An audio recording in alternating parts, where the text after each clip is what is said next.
mertua gue ngomong, itu siapa yang main gagang pintu? Si Doni itu paginya baru cerita ke istri gue, semalam itu pas dia mandi ada suara perempuan bang, ketawa kenceng dari atas, cekikikan. Nggak tahu suara siapa itu.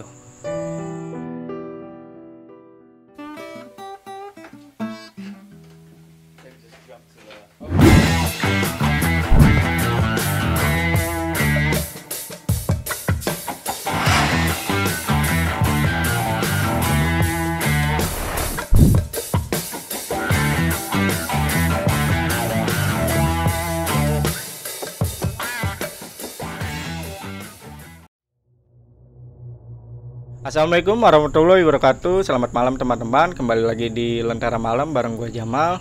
Dan di segmen Saksi Misteri kali ini setnya agak beda nih, karena beliau yang akan bercerita pengalaman horornya tidak mau diungkap identitasnya.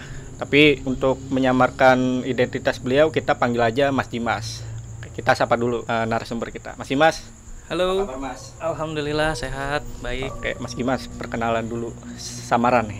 Oke, sobat Lentera Malam, perkenalkan nama saya Dimas.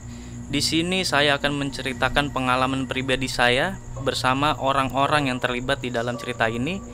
Dengan sangat terpaksa saya samarkan semua identitasnya demi menjaga privasi kami dan keamanan kami. Berhubung pengalaman ini baru terjadi di bulan lalu. Dan alhamdulillahnya di bulan ini, di hari ini, kami semua sudah terbebas dari semua pengalaman horor tersebut. Oke, itu tadi penjelasan dari Mas Dimas kenapa beliau tidak mau ditunjukin identitasnya. Kita langsung aja untuk dengerin ceritanya Mas Dimas. Tapi sebelum itu teman-teman saksin dulu yang berikut ini.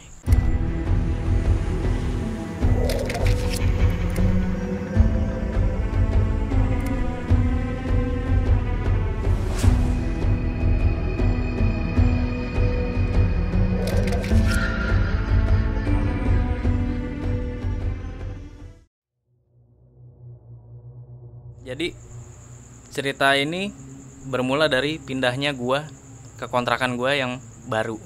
Jadi kepaksa pindah dari kontrakan yang lama nih ceritanya, karena kebetulan rumah itu mau ditempatin sama saudaranya pemilik kontrakan gua yang lama ini.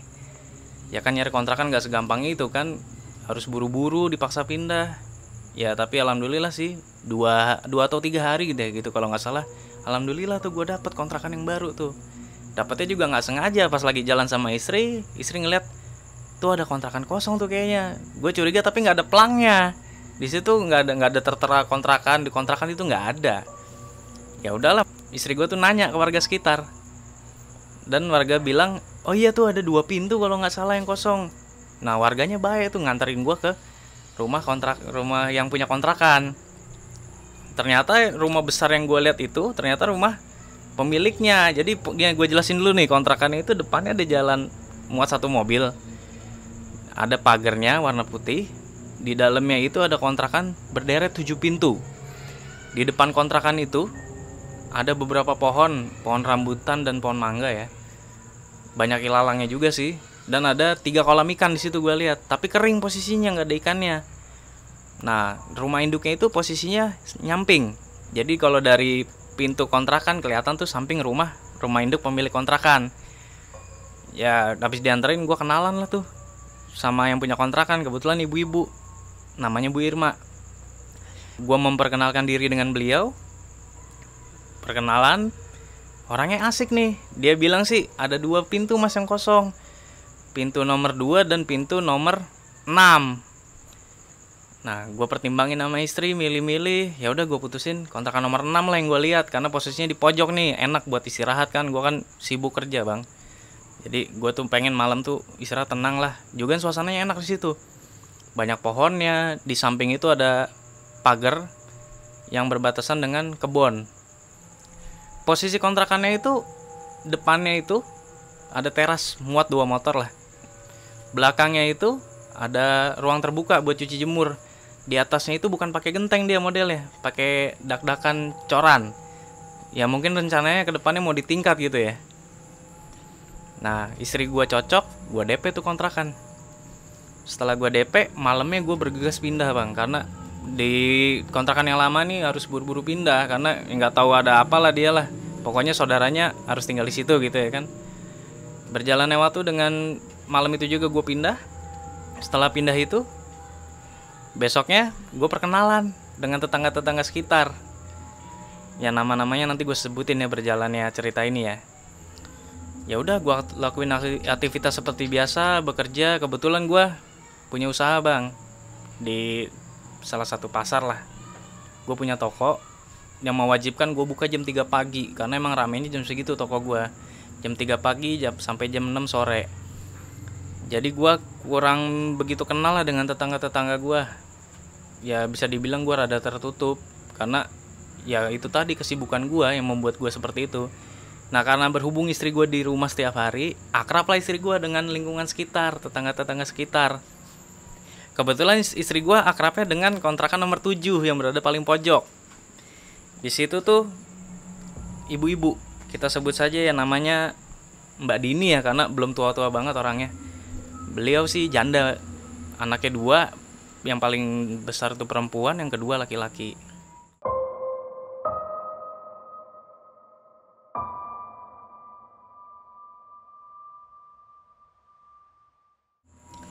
Berjalannya waktu, gua ngontrak di situ, Mbak Dini ngasih kabar ke istri gua bahwa kontrakan dan rumah induk beserta tanah tersebut akan dijual ke omnya Mbak Dini ini. Jadi bukan om kandung ya, jadi omnya ini om dari almarhum suaminya. Kebetulan suaminya Mbak Dini itu sudah meninggal karena kecelakaan. Ya spesifiknya gua nggak tahu lah karena gue juga nggak mau tahu juga ya kan, kesedihan orang kan. Nah nggak lama tuh ternyata dibayar tuh kontrakan beserta rumah induk dan isinya, dibayar sama om dari almarhum suaminya Mbak Dini itu, dibayar. Nah terus selang beberapa hari itu si Mbak Dini itu dikasih kirim pesan singkat oleh Bu Irma, pemilik kontrakan gue yang lama ya kan. Isinya itu cacian dan makian di pesan singkat tersebut. Ya istri gue nggak mau jelasin secara detail ya karena itu sih gue rasa sih masalah internal mereka berdua ya. Gue nggak tahu masalahnya apa, intinya mereka itu bermusuhan di situ. Dan gue juga nggak tahu posisinya Bu Irma itu kemana sekarang. Yang gue dengar sih terakhir sih dia pindah ke Sumatera. Rumah itu dijual juga gue nggak tahu kenapa. Oh iya gue lupa bang, jadi si Bu Irma ini pemilik kontrakan gue yang lama, dia itu tinggal beserta 2 anaknya dan 1 adiknya. Adiknya kebetulan udah bekerja, jadi 2 anaknya itu usianya masih kecil-kecil. Gue bingung sih ini suaminya kemana gitu loh, kok nggak pernah kelihatan. Gue berpikirnya sih dia janda. Ya kalau enggak ya entah janda ditinggal mati atau janda cerai, gue nggak tahu lah, kan nggak etis juga nanya kayak gitu kan. Nah berjalannya waktu, emang gue nggak pernah lihat suaminya sama sekali di situ. Nah setelah sampai kontrakan tersebut dijual juga gue nggak pernah lihat suaminya, dan si Bu Irma itu juga nggak ada pamit-pamitnya sama penghuni kontrakan yang lama. Gue sih curiga dia tuh menjual itu semua dan pergi itu pasti ada masalah atau apalah ya kan. Tapi karena gue nggak mau tahu jadi gue cuek aja lah. Yang penting gue tinggal di situ nyaman dan dengan lingkungan sekitar gue baik, walaupun gue nggak akrab banget karena gue sibuk kerja ya kan. Gue nggak ada libur bang, tiap hari gue kerja.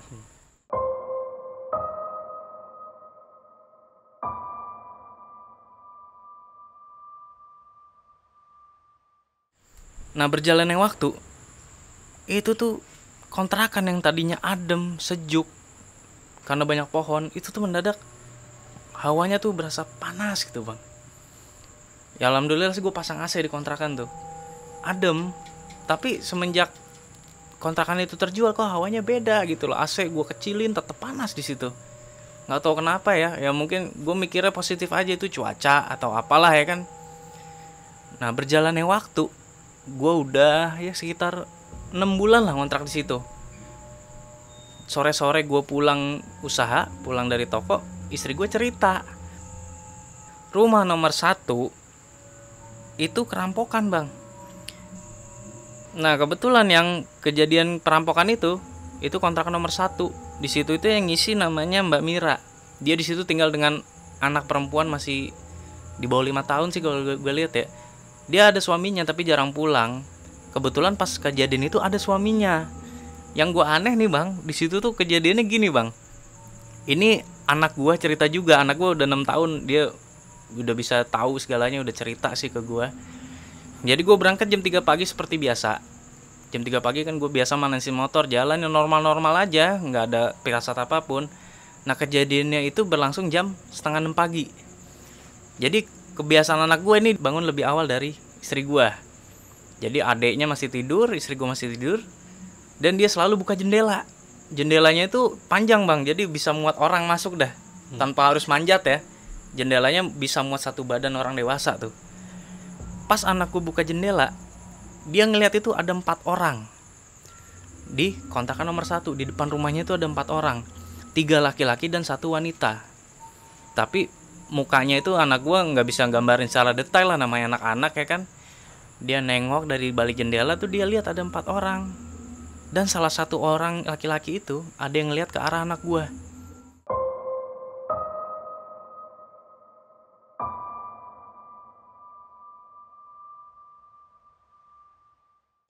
Untungnya anak gua nggak diapa-apain bang, ya kan. Mungkin dia ngelihat perampoknya itu ngelihat, wah anak-anak ya udahlah gitu.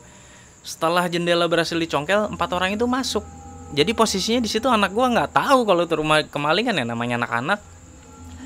Setelah mereka masuk, nggak lama itu, ya sekitar jam 9-an ya, mungkin mereka udah pada bangun ya. Itu di rumah nomor 1 itu, di rumahnya Mbak Mira itu heboh. Jadi tetangga pada keluar semua. Kenapa gitu? Saya baru kerampokan ini, kemalingan katanya gitu.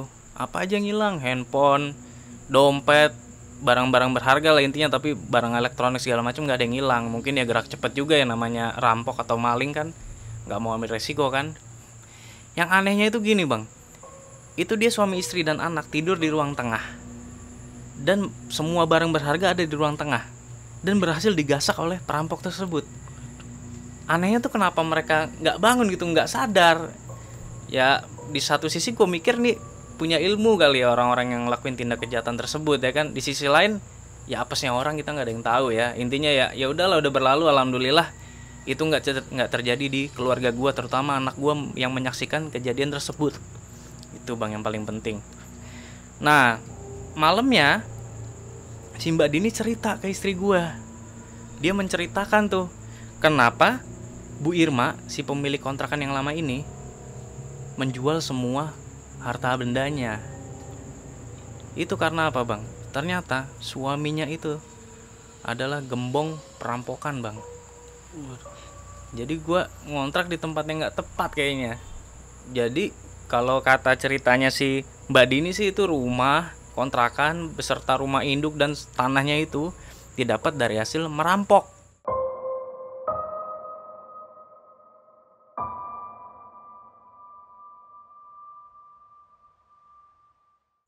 Nah, jadi suaminya si Bu Irma ini ternyata masih hidup, lagi mendekam di sel. Gua nggak tahu lah di penjaranya di mana ya kan, intinya begitu bang, di penjara. Ya mungkin karena si Bu Irma ini malu, sering digosipin warga segala macam, dia nggak betah dan akhirnya pindah. Lah gue sebagai penghuni kontrakan yang baru, gue nggak tahu berita itu. Kalau tahu dari awal juga gue ogah tinggal di situ bang. Kayak kesannya itu nggak berkah lah kita dapetin sesuatu dari hasil yang nggak halal gitu loh. Tapi karena udah kepalang tanggung, kepalang nyaman, ya udahlah, gue sama istri, ya udahlah bertahan aja di sini sih, ya kan. Istri gue ngeluh panas, ya emang panas, gue akuin. Ya mungkin musimnya kali, lagi musim panas gitu. Juga kan nggak ada gentengnya bang, jadi cor-coran modelnya itu lantai 2 ya kan. Tapi belum jadi lantai 2, akan segera dibangun tapi nggak tahu kapan ya kan.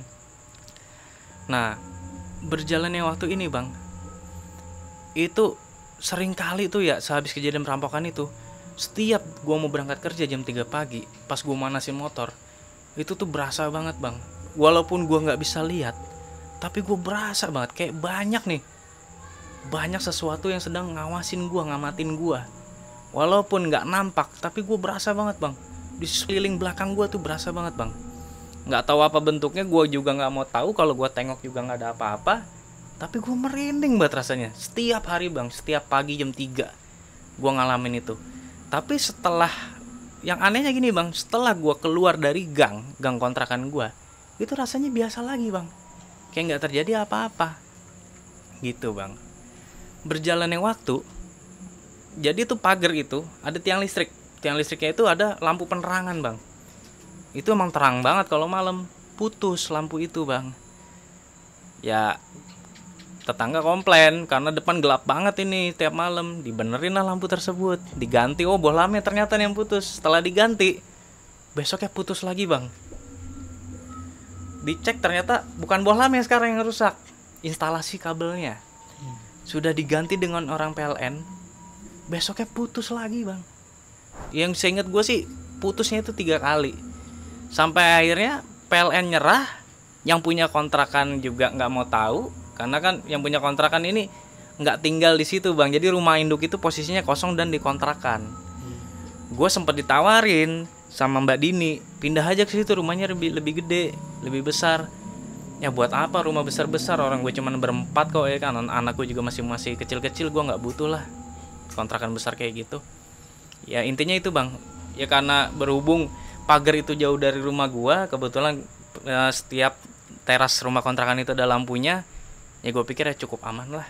Ya udahlah, kita ngontrak bisa apa sih gitu ya kan. Cuek aja gue mah. Nah setelah itu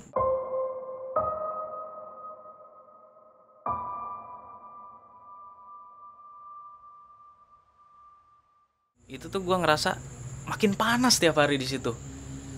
Apalagi siang ya, wajar lah siang kan panas, tambah panas. Dan malam pun yang seharusnya dingin ya, banyak pohon tuh logikanya kan dingin. Kalau malam ini panas terus yang gue rasain di situ, nggak ada dingin-dinginnya.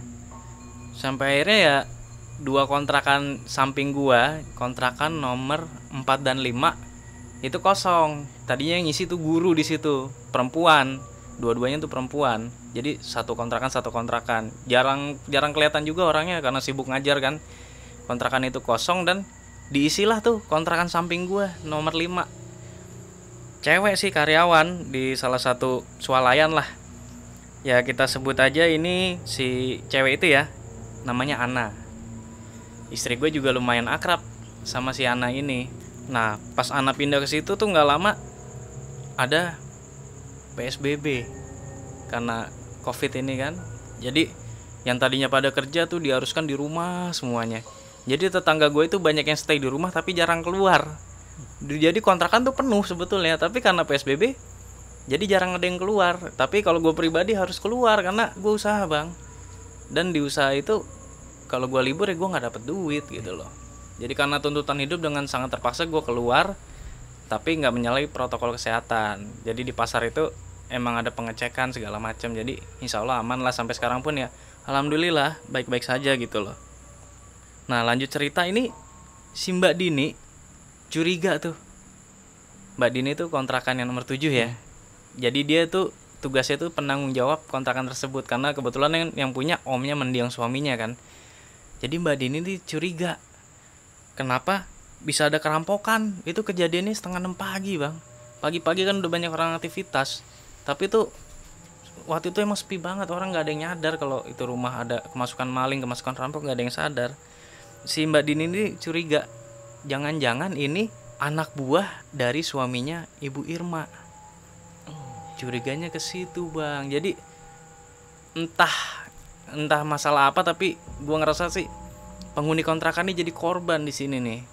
Dia punya masalah pribadi, dia nggak suka sama si Mbak Dini dan keluarganya. Gua nggak tahu pastinya seperti apa. Ya mungkin bisa dibuat nggak betah lah bang dengan cara seperti itu, dengan cara dirampok segala macam gitu kan. Si Bandi ini curiga karena ya yang gue bilang tadi, suaminya si Bu Irma ini gembong perampok bang, spesialis rumah curanmor segala macam. Posisinya masih di penjara, tapi kan nggak menutup kemungkinan anak buahnya masih banyak yang bebas bang, masih banyak yang di luar. Mungkin ditugasin untuk menebar ketakutan gitu loh, dengan cara merampok kontrakannya dulu gitu. Gue juga nggak mau tahu banget lah, yang penting gue aman di situ.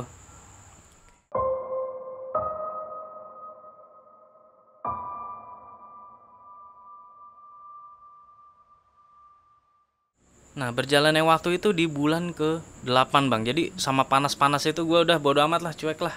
Gue pikir cuaca gitu ya kan. Kebetulan istri gue tuh kalau tidur malam bang, karena dia masih nyuci segala macam ya, namanya ibu rumah tangga yang kesehariannya di rumah, aktivitasnya lebih padat dari gua.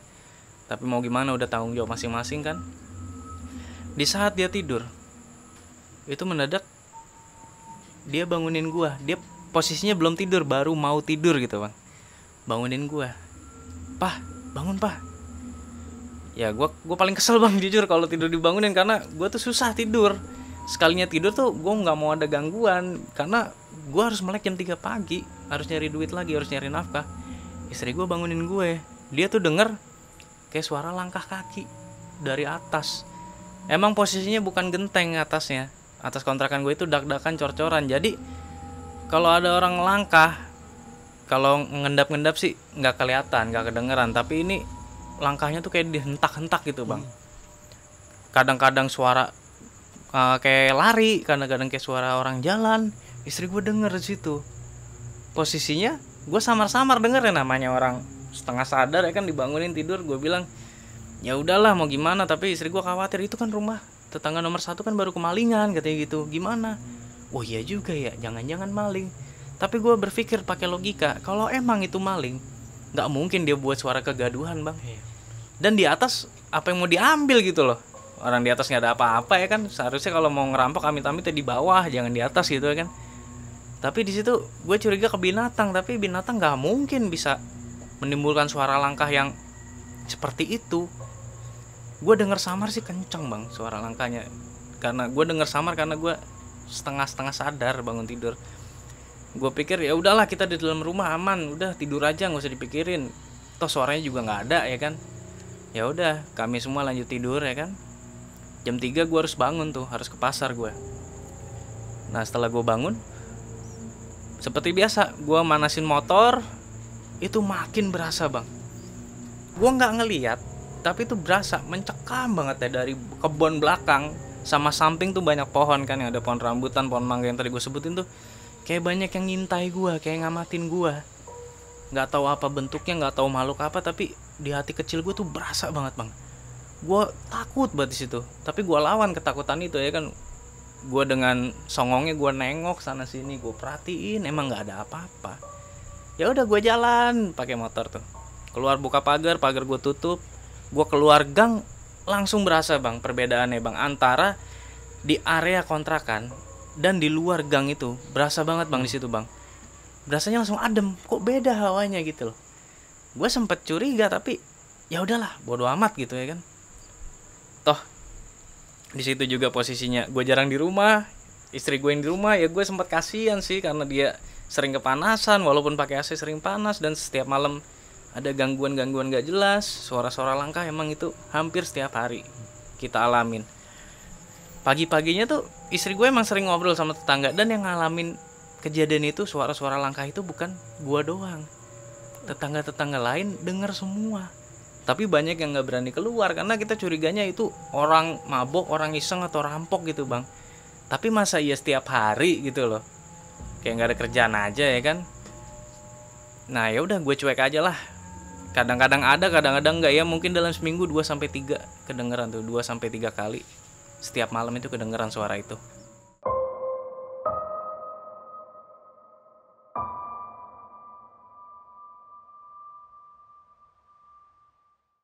Nah pada suatu malam itu, mertua gue, kebetulan rumahnya gak jauh bang. Jadi mertua gue tuh tinggal di perumahan, di atasnya ada perkampungan, gue tinggal di situ. Jadi intinya tuh kontrakan ini gak jauh dari kontrakan lama gue, dan gak jauh dari rumah mertua gue. Karena istri gue sering gak nyaman, dan gue sering ninggal dia jam 3 pagi karena gue kerja. Jadi mertua gue tuh nginep ceritanya di rumah gue nih. Pas dia nginep, itu tuh jam 8 malam bang kejadiannya. Jam 8 tuh kadang-kadang gue udah tidur. Emang posisi itu tuh gue belum tidur. Kita semua berada di ruang tamu, di ruang TV, di petak pertama. Kan petak pertama itu ruang TV, petak kedua itu kamar, petak ketiga itu kamar mandi dan dapur. Jadi kalau posisinya itu mertua gue tuh nyender. Mertua gue perempuan ya, yang perempuan, yang laki jarang nginep. Jadi dia nyender di pintu depan. Kalau nyender ke pintu depan, itu pandangannya pasti ke pintu belakang. Mertua gue ngomong, itu siapa yang main gagang pintu? Jadi tuh kelihatannya tuh gagang pintunya dari luar kayak ada yang mainin bang, berusaha ngebuka. Gue nengok, nggak ada apa-apa, nggak terjadi apa-apa. Tapi mertua gue ngotot, itu tadi ada yang mainin gagang pintu dari belakang rumah. Gue tetap positif, yaitu tetangga kali, anak tetangga atau apalah. Tapi gue penasaran, gue cek ke belakang, ternyata nggak ada apa-apa. Pintu belakang rumah tetangga gue tuh ditutup semua dan nggak ada aktivitas, nggak ada orang di situ. Tapi tetap gue orangnya keras bang, gue tetap positif dan gue percaya ada begitu-gituan, ada hal-hal mistis, ada setan segala macam, gue percaya. Tapi gue nggak peduli, karena prinsip gue dimanapun kita berada, kalau kita sopan, kita nggak ganggu, mereka juga nggak akan ganggu kita gitu. Benar.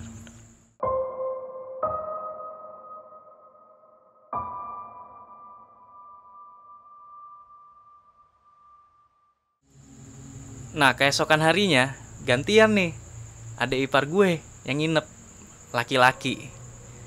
Ya kita sebut aja namanya si Doni ya. Jadi waktu si Doni itu nginep, dia emang tuh sering main game online bang. Jadi main itu sampai tengah malam. Gua sama anak istri udah tidur, dia masih main. Jadi sampai dia lupa mandi itu bang kejadiannya. Jadi mandinya itu dia jam 12 lewat. Dia emang orangnya bodoh amat, cuek juga. Dia mandi jebyur-jebyur, mendadak itu gue denger suara pintu digebrak, pintu kamar mandi. Nah ternyata si Doni ini lari. Udah gua tegur dong, lu kenapa banting-banting pintu? Nggak tahu apa, nih orang-orang pada tidur. Nggak apa-apa, gue buru-buru aja katanya gitu. Ya udahlah, gue lanjut tidur. Nah ternyata kenapa si Doni spontan lari itu gebrak pintu, karena kalau kata istri gue, jadi si Doni itu paginya baru cerita ke istri gue, semalam itu pas dia mandi ada suara perempuan ketawa kenceng dari atas, cekikikan. Nggak tahu suara siapa itu. Gue tetap berpikiran positif lah, mungkin ada tetangga gue yang masih teriak-teriak malam-malam. Tapi yang gue amatin di situ tuh, kalau udah di atas jam 10 tuh udah hening kontrakan gue, nggak mungkin ada orang ketawa. Karena gue kan udah lama di situ, udah 8 bulanan lah, dan adik ipar gue baru sekali-kalinya nginep. Ya mungkin karena dia terlalu takut atau gimana, makanya dia lari. Tapi gue yakin sih ini si Doni nih orangnya berani bang. Dia nggak akan lari kalau dia tahu itu suara cewek kan. Tapi ini yang gue yakin sih itu bukan suara cewek sembarangan deh bang. Ya mungkin suara, ya maaf ya, kuntilanak sepertinya sih yang dia denger itu. Kebetulan gue orangnya nggak peka sama gituan, tapi gue merasakan saja gitu bang. Ya gue bodo amat lah, nggak peduli lah, toh bukan gue yang diketawain ya kan.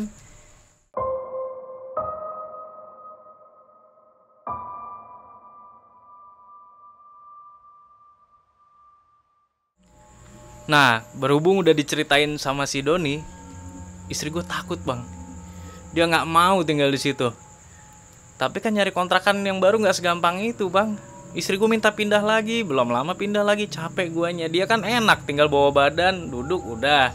Sedangkan gue yang mindah-mindahin barang segala macam. Ya walaupun malamnya dia juga yang bebenah, tapi kan lebih berat mindahin barang itu bang. Nggak cukup sekali pakai mobil, harus bolak-balik gitu loh. Belum nyari sewaan mobil, belum nyari rumah kontrakan baru, belum cocok apa enggaknya gitu loh. Jadi intinya tuh istri gue minta ngungsi ke rumah mertua gue, ke rumah orang tuanya dia. Ya dengan sangat berat hati, ya udahlah, sementara ngungsi dulu di rumah orang tua kamu. Ya udah kamu ikut juga, kata istri gue kan. Tapi gue bilang ya enggak lah, nggak enak lah gue tinggal di rumah orang tua. Emang walaupun mertua gue baik banget bang, dua-duanya tuh sekeluarga baik semua sama gue. Saking baiknya gue nggak enak. Jadi dengan berat hati ya udahlah gue tinggal sendirian di kontrakan tersebut ya kan. Jadi anak istri gue tuh udah ngungsi. Ngungsinya itu sekitar seminggu bang. Nah tapi di hari kedua atau ketiga itu, di waktu gue tidur sendiri, itu posisinya itu gue nggak tahu persisnya jam berapa. Intinya itu gue sensitif bang, kalau sama suara-suara apapun gue pasti kebangun. Jadi gue kebangun itu gara-gara ada suara hentakan kaki yang sangat kencang dari atas genteng kontrakan gue. Walaupun bentuknya dak-dakan ya, itu keras bang. Gue ngerasain sampai gue kebangun. Karena gue emosi, gue tuh kalau udah bangun gue susah tidur lagi, soalnya gue emosi banget di situ. Dengan sangat marahnya tuh gue langsung spontan lari, buka pintu, Gua lari ke arah kontrakan nomor 1 soalnya ada tangga di situ bang. Ada tangga yang mengarah ke atas. Gua naik ke tangga itu dan memang nggak ada apa-apa. Gua heran kok ada suara langkah, ada suara hentak-hentakan dari atas. Dan gua lari itu ya nggak ada 5 detik lah bang. Kalau logikanya itu orang nggak mungkin dia bisa kabur secepat itu. Nggak mungkin dia loncat juga karena lumayan tinggi. Solusinya harus lewat tangga yang gua lewatin. Sampai atas itu nggak ada apa-apa ternyata. Tapi sesampainya gue di atas itu tuh gue ngerasa mencekam banget bang. Jadi gue tuh ngalamin itu tuh seumur hidup gue tuh gue ngerasa paling mencekam ya di rumah kontrakan itu. Gue ngerasa tuh kayak banyak banget ada yang ngawasin gue, banyak banget ada yang kayak natap gue. Walaupun gue nggak tahu fisiknya, gue nggak tahu bentuknya, tapi gue ngerasa banget di situ. Gue hanya diam di situ. Namanya bangun tidur kan masih setengah sadar walaupun marah bang. Itu tuh gue ngerasa tuh ada suara angin bang, yang berhembus kencang. Angin tuh berhembus pasti ada suaranya dikit. Itu kencang banget bang, kayak nabrak punggung gue bang. Di situ gue kaget campur sedikit takut. Gue lari lagi turun masuk ke kontrakan gue. Sampai dalam kontrakan karena ketakutan gue nggak bisa tidur. Di situ gue nyalain TV yang kenceng ya kan, entah acara apa bodoh amat, yang penting berisik gitu ya kan. Dengan berjalannya waktu, rasa ketakutan itu dikalahkan dengan rasa ngantuk gue yang mulai datang, dan akhirnya gue tertidur. Nggak lama gue tertidur, alarm gue bunyi. Gue walaupun terbiasa bangun jam 3, gue tetap pakai alarm kali kebablasan kan. Alarm gue bunyi tuh 2:30, yang menandakan gue harus segera bangun dan berangkat ke toko. Aduh gimana ini, gue baru ngalamin kejadian itu beberapa jam lalu. Gue gak tahu persis jam berapa itu kejadian itu. Ya udah bismillah lah, gue ngelakuin aktivitas seperti biasa. Gue mandi dulu, bersih-bersih, gue mandi. Setelah itu gue buka pintu, nyalain motor, gue manasin motor. Itu di hari itu bang, gue gak manasin motor bang. Saking takutnya gue, motor gue nyalain langsung gue kabur. Emang posisinya sepi di situ. Jam 3 siapa sih ada orang, mau di kota rame juga jam 3 tuh jarang ada orang. Karena jam-jam segitu tuh jam-jamnya orang lagi pulus-pulusnya tidur. Gitu loh bang. Gue kabur, buru-buru gue ngebut, gue keluar gang. Langsung bang. Jadi posisinya itu langsung berubah drastis hawanya. Dari yang mencekam, dari yang panas, setelah gue keluar gang, itu langsung adem bang. Suasana malam tuh hening, adem kan. Kok beda gitu. Sambil naik motor gue mikir, kok beda banget setiap hari begini. Ini ada apa ada yang salah dengan rumah kontrakan gue ya kan. Ya gue gak bisa bodo amat terus nih kalau kayak gini nih. Gue gak betah juga ini. Jadi gue sambil dagang sambil mikir apa yang harus gue lakuin di sini ya kan. Nah terus malamnya kan gue masih tinggal sendiri tuh bang. Pulang dari pasar, gue pulang gak sengaja ketemu Mbak Dini. Mbak Dini tuh ya yang gue sebutin tadi, dia penanggung jawab kontrakan ya kan. Mbak Dini itu bawa tas beserta anaknya. Abis maghrib itu bang posisinya. Dia itu keluar dari rumah nih, kayaknya mau pergi nih orang nih ya kan. Gue tanya, Mbak mau kemana? Itu mas saya ada perlu katanya ke suatu tempat lah. Gue gak bisa sebutin juga namanya ya. Katanya mau itulah menetralisir kontrakan tersebut. Intinya dia mau ke rumah orang pintar gitu ya. Oh dalam hati gue, ternyata lu ngerasain apa yang gue rasain. Sedangkan gue gak pernah cerita apa yang gue alamin nih. Barulah gue bilang ke Mbak Dini, iya mbak nih kontrakan posisinya begini. Jadi gue ceritakan ke Mbak Dini itu cerita yang tadi gue ceritain ya. Cerita yang pertama-tama tadi. Mbak Dini mengiyakan, iya mas emang begini gini kondisinya, ada gangguan segala macam. Makanya saya mau ke rumah orang pintar untuk menetralisir lingkungan kontrakan ini. Ya udah alhamdulillah dia ada inisiatif ya kan. Berarti selama ini gangguan yang gue alami itu ternyata bukan timbul dari manusia bang. Ternyata timbulnya dari hal-hal yang tak kasat mata di sini bang. Dan gue nggak tahu bentuknya seperti apa, tapi gue merasakan banget itu kondisi kontrakan sangat mencekam bang di situ bang.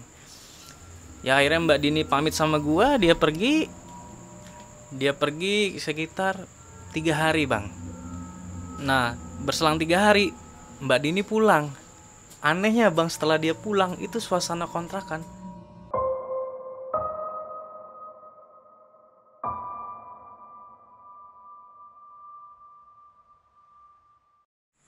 pas menghadap ke kiri, tiba-tiba itu dia merasa tambah gelisah. Spontan dia melek. Dari posisi tidur berbalik ke kiri, dia spontan melek. Dan ternyata Setelah dia melek, dia dihadapkan dengan penampakan yang sangat mengerikan, Bang.